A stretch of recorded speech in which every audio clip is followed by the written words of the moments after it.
Nós vamos começar então a falar novamente da identidade cósmica.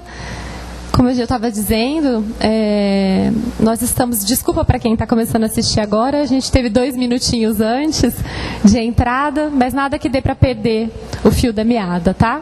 Então, esses múltiplos mundos que a gente vive, e como seres cósmicos que somos, nós estamos aqui para aprender. E nesse aprendizado é muito importante olharmos para dentro de nós, voltarmos os olhos internos e abrir esses olhos para ver o que está acontecendo dentro da gente. E nesse processo, a atitude amorosa para conosco, usando, como eu disse, essa palavra linda que é a benevolência. Eu gosto muito dessa palavra, pessoal, porque a benevolência tem a ver com amor maior. Qual é o maior amor que a gente pode conhecer? Qual é o amor que nos salva todos os dias? É o amor de Deus, não é? É o amor que não nos julga, que gosta de nós como nós somos, que nos perdoa, que nos dá chance, que nos entende. É com esse amor que nós temos que começar a nossa relação. Eu costumo dizer muito: como é que vamos amar o nosso próximo se não conseguimos olhar para nós com amor? Se não conseguimos nos amar? Se somos sempre inimigos de nós mesmos? Então, criar um relacionamento ainda pacífico com as nossas imperfeições. As nossas imperfeições são muitas. A gente, aliás, é muito mais parecido do que a gente imagina, tanto nas qualidades quanto nos defeitos. E nesse aprendizado do auto-amor, ele tem como requisito a gente descobrir essa nossa identidade cósmica, que vem a falar da nossa singularidade, é quem somos nessa obra do Pai. Quem somos? E essa singularidade, gente, como eu estava falando, ela tem a ver com defeitos e tem a ver com qualidades. Nós precisamos perceber que todos nós estamos nessa jornada com várias dificuldades. A minha dificuldade, provavelmente, se eu me abrir, é muito parecida com a dificuldade do outro. Tenha certeza, a gente às vezes se fecha e vê, né, as coisas na TV, no Facebook, parece que tudo do outro é lindo e maravilhoso. Quando você chega perto e olha, é tudo muito diferente. As dores são muito grandes. Por trás daquele sorriso no Facebook, aquela foto na balada, tem muito choro e ranger de dentes. É que ninguém posta, gente, o rímel borrado chorando, o pé na bunda. Ninguém posta. Então podem ter certeza. Eu digo isso para que a gente comece a olhar com amorosidade para as nossas dificuldades, para os nossos problemas, para nós mesmos, sabendo que não somos muito diferentes nessas questões. E nesse ponto, eu coloco algumas perguntas essenciais. Espera aí que eu vou tirar, gente. Pronto. Eu sou descendente de italiano, eu gosto de falar com a mão. Então, perguntas essenciais para a gente descobrir esse processo de singularidade. O que eu gosto? O que me faz bem? Lá na Oficina de Sentimentos, muitas vezes a gente pergunta: o que você gosta de fazer? A pessoa não sabe. O que te faz bem? É óbvio que, infelizmente, ainda nesse mundo, não dá só para a gente fazer o que gosta. Mas é naqueles momentos que a gente tem de lazer ou de ociosidade, por que não procurar, buscar ter flows? Alguém já ouviu falar essa palavra? Flows. Tirando você, Léo. O flow vem da psicologia positiva. E significa aqueles momentos que a gente passa e nem vê a hora passar. Alguém já passou por isso? Fazer alguma coisa e nem ver a hora passar? Nossa, como é bom. Eu, por exemplo, quando estou dando palestra, eu fico em flow. Eu nem vejo a hora passar. E olha que eu sou chata com horário, né? Eu brinco que palestrante não pode extrapolar, porque senão cansa muito os pacientes, quem estão ouvindo, ou os impacientes. Então, buscar, pessoal, esses momentos de flow. Quanto mais momentos de flow, mais felicidade. E mais nós vamos estar conectados com o que nós somos. Porque a gente descobre quem a gente é, sim, através do que nós gostamos. É uma grande pista. O que você gosta de fazer? Gosta de falar, gosta de cantar, de dançar, de escrever, de fazer conta? Não sei. A gente, graças a Deus, somos únicos. E nessa nossa singularidade, cada um tem uma potencialidade. E é através dessa potencialidade que a gente vai crescendo a nossa autoestima e o nosso lugar no mundo. Eu e o meu marido, a gente sempre conversa sobre algumas coisas que nos fizeram ter esse desenvolvimento do nosso auto-amor e da nossa autoestima. E ele brinca, né, que uma das coisas ele disse que era muito tímido e muito travado, e nas provas de história a professora começou a fazer chamada oral e ele começou a se destacar muito. E nesses momentos ele começou a ver que poxa, eu sou bom em alguma coisa. E aquilo foi dando firmeza para desenvolver outras potencialidades e qualidades. Eu posso dizer a mesma coisa comigo, por exemplo, na escrita. Quando eu comecei a perceber que eu ganhava prêmios escrevendo, e eu achava que era a maior bobagem do que eu tinha escrito e todo mundo gostava, eu comecei a perceber que eu gostava de fazer aquilo e aquilo desenvolver também esse processo de auto-amor. Então o convite que eu faço para vocês nesse processo de singularidade é olhar para dentro de vocês nas pequenas coisas que fazem bem e tentar trabalhar com elas.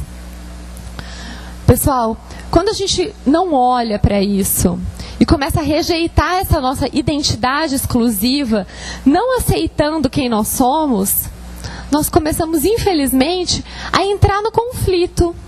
Começamos a trabalhar de uma forma conflituosa. E aí, olha como a gente se sente. Um pouco excluído do mundo, sozinho.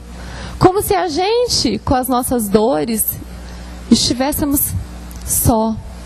Infelizmente, a gente vê muito isso no centro. Eu trabalho no atendimento fraterno, e aí nas nossas conversas fraternas você vê muitas pessoas com dificuldade, rejeitando o seu próprio ser e não conseguindo se inserir no meio que vive, por achar que as outras pessoas são muito diferentes dela, estão muito melhores, muito bem, e ela não. E eu gosto muito também, quando a gente fala desse processo de desenvolvimento e auto-amor, o Divaldo fala uma coisa muito legal. Porque muitas vezes, eu lembro de uma vez que eu estava dando uma palestra e eu falei, pessoal, alguém acha que auto-amor é egoísmo? E uma senhorinha estava na primeira fileira e ela levantou a mão. Eu acho. E há uma diferença muito grande nesse processo. Porque quando a gente está nesse conflito, nessa rejeição, você pode olhar, parece piegas e clichê, mas pode olhar como está o amor dessa pessoa por ela mesma. Como ela está se vendo, como ela está se olhando. Então o desenvolvimento do auto-amor, ele vem um despertar da consciência para melhor. E o egoísmo, gente, a pessoa quer tudo para ela. Ela ama a posse, a coisa, as pessoas. É muito diferente num processo de auto-amor, que é um processo de altruísmo. Completamente diferente.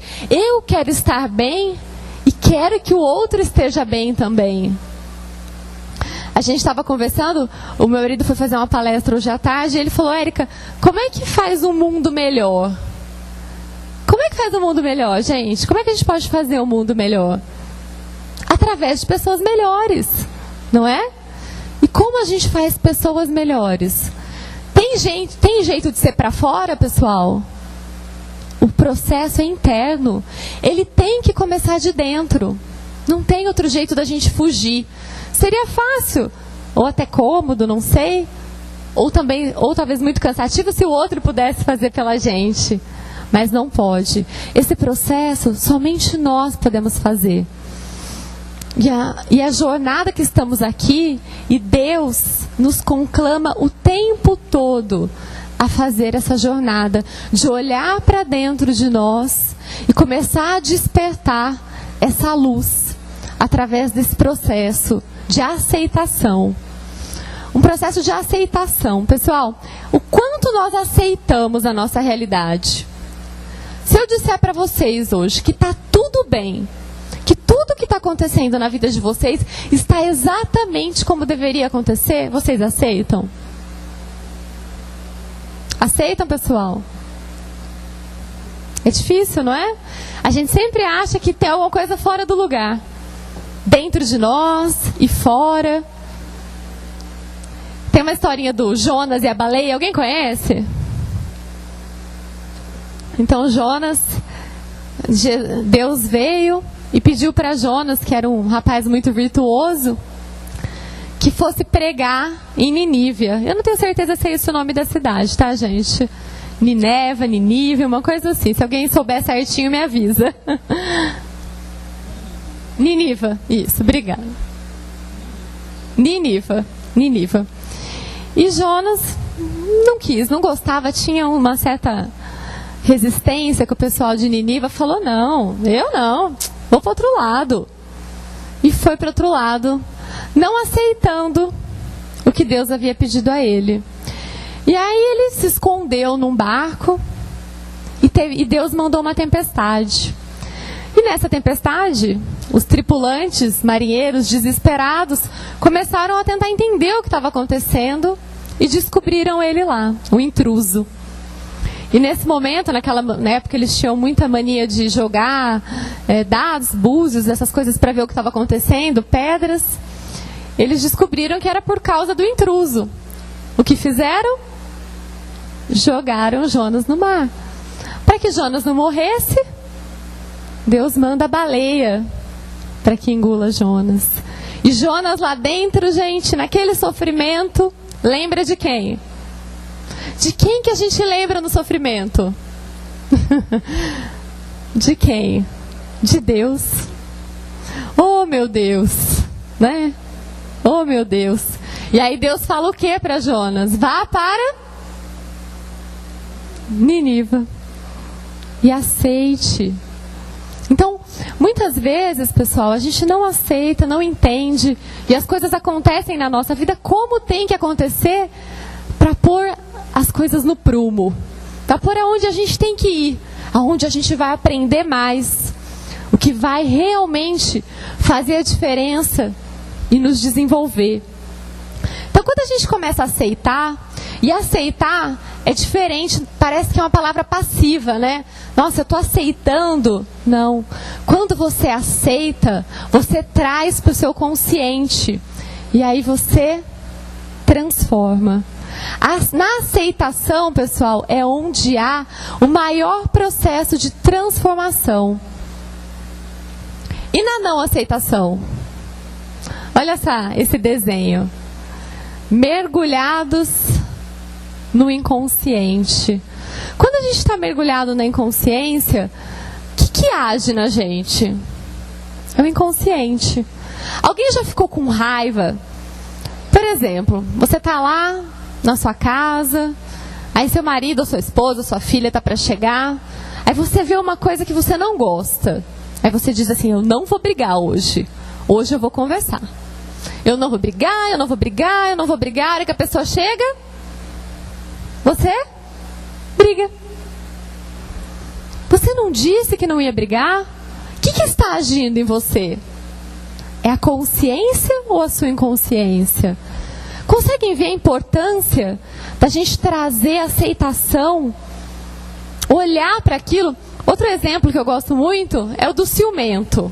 A pessoa que é ciumenta, por exemplo, aceitação não significa que nem a Gabriela, né? Eu nasci assim, eu morri, vou crescer assim e vou morrer assim. Não é isso aceitação, gente. Não é, olha, eu sou ciumenta mesmo, nasci assim e vai ficar para a próxima encarnação. Oh, meu Deus do céu, para a próxima encarnação? A gente sabe que 2/3 da população mundial está desencarnada querendo uma chance de encarnar, e que às vezes demora 1000 anos para um espírito reencarnar. Você vai esperar para a próxima reencarnação? Eu acho melhor olhar para isso de uma forma mais consciente. E na consciência?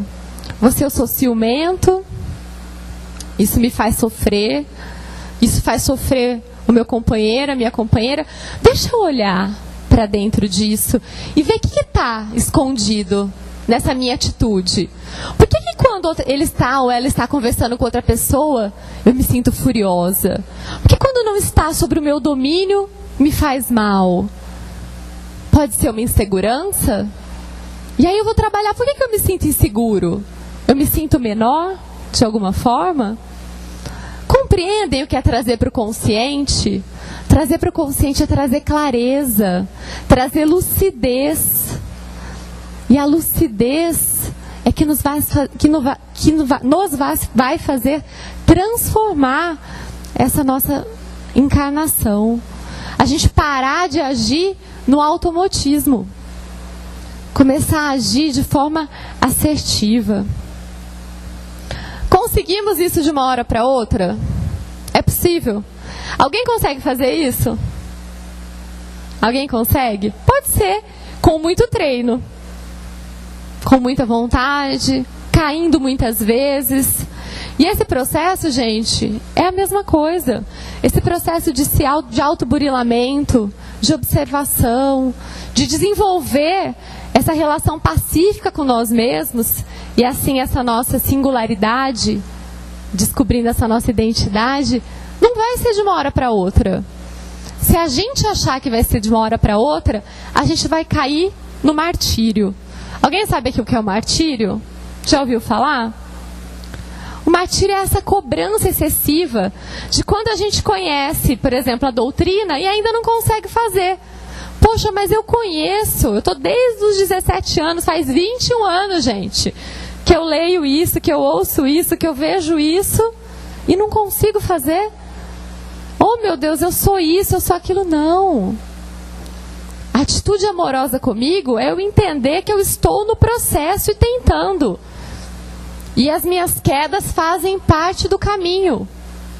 Não vai ter passos quânticos. Eu não vou virar anjo nessa encarnação. Eu posso devagarinho ir me melhorando. E tirar, gente, eu brinco assim, tira o chicote da mão. Lembra? Meia culpa. Tira isso aí. Para com isso. Vamos lá, vamos entender o motivo do que você está fazendo. Quando você começa a entender os motivos das suas atitudes, a gente começa a desenvolver maior empatia. E a gente precisa de uma sociedade mais empática. O que significa isso? Eu preciso parar de condenar o outro e tentar entender por que ele está agindo assim. Quando eu tento entender, aplicar o que Jesus diz, que é o perdão, é muito mais fácil. Quando eu paro de me julgar, eu tiro o julgador do outro. Ou vocês acham que quando Jesus diz não julgais é só os outros? A gente que se julgue com... Não. Tudo que a gente tem que fazer para o outro, pessoal, a gente tem que começar a fazer com a gente. Vocês podem ter certeza que alguém muito grosseiro com o outro, muito nervoso com o outro, muito agressivo, consigo é da mesma forma lá no íntimo, lá dentro. Então o processo começa exatamente assim. E quando não nos amamos? Quando a gente não se ama, pessoal, a gente vira mendigo do amor alheio. Não só mendigo do amor alheio, mas fica dependente das opiniões dos outros. Deixamos a nossa vida para que o outro decida através do julgamento dele. Então não fazemos o que gostamos, e o que fazemos, fazemos com medo do que o outro vai achar ou vai pensar de mim. É uma vida feliz? É uma vida possível? É, pessoal? A gente viver sobre o julgamento do que o outro acha bom pra gente. Quando vocês estão sofrendo, sabe a hora que você tá lá na tua casa chorando sozinho? Alguém pode sentir essa dor por você? Por mais que pai te ame, que mãe te ame, não dá, pessoal. Porque tem coisas que somos nós que carregamos. O processo é nosso. Como o processo é nosso, vamos começar a pegar e tomar as rédeas da nossa vida também. Porque quando a gente se ama, quando a gente começa nesse processo de aceitar e desenvolver o que temos de melhor e tirar do tapete essas sujeiras que vão ficando incrustadas e começar a tentar limpar essa sujeira, a tentar fazer perguntas, a amizade, com esse nosso lado que a gente muitas vezes não aceita. Quando a gente começa realmente esse processo de auto-amor, nós viramos uma luz, uma chama. E a chama, gente, a luz, ela não tem limites. Quando uma luzinha, se a gente apagar tudo isso aqui, deixar no escuro, se uma luzinha muito pequena acender ali, todos nós vamos ver. Todos nós. E a gente já sabe que a única forma de mudar o outro é pelo exemplo. Porque discurso é muito chato. Se eu ficar discursando em casa e não fazer, eu vou virar o ser mais chato e hipócrita do mundo. Infelizmente, muitas vezes eu vou em algum lugar e falo que sou espírita. A pessoa fala, eu tenho um tio que é espírita. Mas olha, no centro ele é uma maravilha, em casa ele é insuportável. Tá enganando a quem, gente? A ele mesmo. Sinto muito. Porque com o universo, com Deus, a conta é sempre entre nós e Deus. Nunca é do outro. Nunca a gente vai poder falar, mas o outro... Não. Meu amigo, meu querido e meu filho, a coisa sempre foi com você. Então vamos olhar para ver como é que a gente está cuidando dessa nossa maior responsabilidade, que somos nós mesmos. Olha o que diz a Joana. O ser consciente deve trabalhar-se sempre, partindo do ponto inicial da sua realidade psicológica, aceitando-se como é. Aceitando-se como é, aí a gente tira a passividade. Aprimorando-se sem cessar. Somente consegue essa lucidez aquele que se autoanalisa, disposto a encontrar-se sem máscara e sem deteriorização. Para isso, ele não se julga, nem se justifica, não se acusa, nem se culpa, apenas descobre-se. E nesse processo, pessoal, não há receita de bolo. O que funciona para mim pode não funcionar para o outro.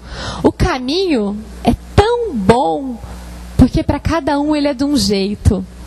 Porque de cada um somos muito diferentes. Tem até uma história. Ainda tem um tempo, né? Tem o tempo, seu Ricardo, ainda para falar? Tem mais um tempinho? Tem, Alexandre? Pode ir. O Alexandre falou que ele costuma falar 1h30. Aí eu fiquei tranquila.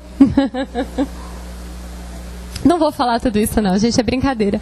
Mas nesse processo de singularidade e de autodescoberta do que nós estamos fazendo aqui, tem uma historinha que eu gosto muito. Tem uma mulher, ela veio aqui encarnar na Terra, aí chegou aqui, começou a chegar na idade adulta, não casava, não tinha filhos, começou a ficar desesperada.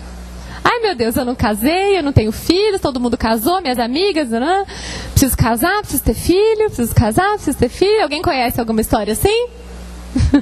Eu conheço um monte. E aí o que ela fez, gente? Casou e teve filho. Por quê? A gente determina, né? Casou e teve filho. Chegou no mundo espiritual, depois que ela desencarnou, em profundo desequilíbrio, se sentindo vazia, triste. E ela falava assim para a mentora dela, por que eu me sinto assim? Eu me sinto como se eu não tivesse olhado para mim, como se eu tivesse falido.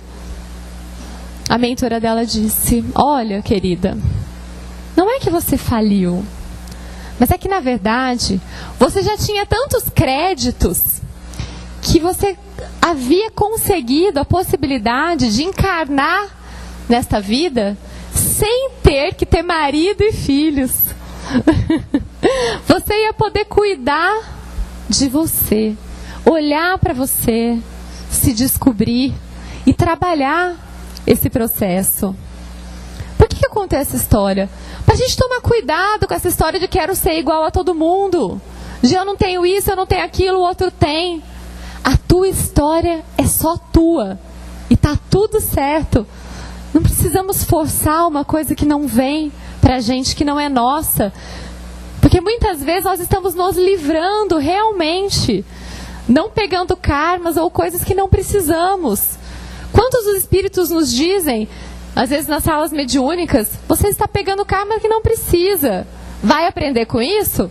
É inegável que vai aprender. Sempre aprendemos com tudo. Mas precisava? Não precisava. Como eu disse, gente, não há uma receita de bolo. Mas a gente pode sempre aconselhar. E a espiritualidade aconselha como?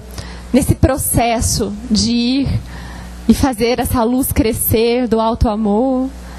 Essa luz maravilhosa, que é essa chama que vai realmente transformar o nosso planeta, fazendo mudar a nossa vibração, que hoje ainda, infelizmente, é de ódio, desconfiança, desarmonia, porque nós ainda temos isso dentro da gente. E como nós sabemos, o planeta vibra o que nós temos dentro da gente. Então, um pequeno roteiro, a responsabilidade. Começar, pessoal, tirar a culpa. E sim, pegar a responsabilidade. Quando a gente tira a culpa e pega a responsabilidade, a gente percebe o poder de transformação. Porque se eu sou responsável, quem pode modificar? Sou eu mesma. Compreendem a diferença? A culpa, eu fico só me martirizando. E o outro é culpado, a minha mãe, a minha avó, meu pai me abandonou, a minha tia me xingou quando eu era criança. Pessoal, responsabilidade. Qual é a minha responsabilidade nisso? O que eu posso mudar? Se eu posso mudar, eu mudo. Se eu não posso, vamos para frente, que o outro cuida da parte dele. Ética para conosco. Somos tratados como nos tratamos. Experimenta, gente. Experimenta começar a fazer essa relação amorosa conosco mesmo. E veja a transformação nas suas relações. Eu gosto muito de uma eu não sei o nome, se ela é guru, se ela é psicóloga. Talvez você já tenha ouvido falar dela, Louise Hay. Ela faz algumas meditações, ela é americana. E ela fala que ela passava por muitos relacionamentos abusivos. Que ela vinha de muitos relacionamentos abusivos. E a partir do momento que ela mudou a relação com ela mesma, começou a se tratar bem, ela diz que uma pessoa abusiva não passa nem na calçada dela, porque não tem a vibração. Então percebam como a gente pode transformar e ter essa libertação. O domínio de si, como nós já estávamos falando, que é educar os sentimentos para que a gente tenha posse de nós mesmos, parar de colocar a nossa vida na mão do outro, de que se o outro fizer, se o outro acontecer. Assertividade, uma negociação íntima para zelar pelos nossos limites. O que é zelar pelos nossos limites, gente? Eu ouço tanta gente que fala para mim, Érica, eu não sei dizer não. Aliás, é uma reclamação costumeira. As pessoas falam, eu não sei dizer não. Se você não sabe dizer não, as pessoas costumeiramente passam o seu limite. Concordam comigo? Então a gente precisa começar a aprender a dizer não. E a gente só consegue dizer não aprendendo o que a gente não gosta, o que a gente quer. Por isso que é tão importante essa autoobservação. Ação no bem. Integração em projetos solidários. Aquisição de valor pessoal e consciência com a dor alheia. Quando a gente trabalha pelo outro, a gente sente gratidão, estima pelas vivências pessoais. quando a gente cuida bem de nós próprios, somos levados a estender esse tratamento que aplicamos a nós. Então, gente, é muito melhor a nossa qualidade do amor para com o outro quando começamos a nos amar. Aliás, eu gosto muito dessa palavra, qualidade do amor.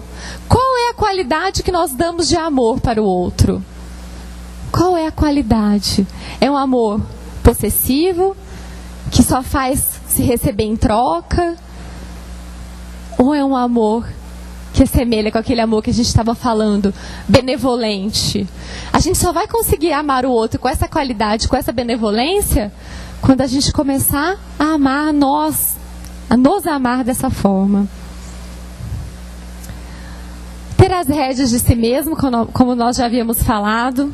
Para muitos isso parece personalismo, né? Como a gente falou, o egoísmo. Mas pelo simples fato de não saberem como manifestar seus desejos e intenções, abdicam do controle íntimo e submetem-se ao controle externo de pessoas e normas. E aí o que acontece? Muitas vezes você vê a pessoa falando, eu não sou feliz porque eu tenho que fazer tal coisa para tal pessoa, porque eu tenho que cuidar da minha mãe, porque eu tenho que cuidar da minha tia, porque minha avó é isso, porque meu marido é tal coisa. O quanto disso é desculpa?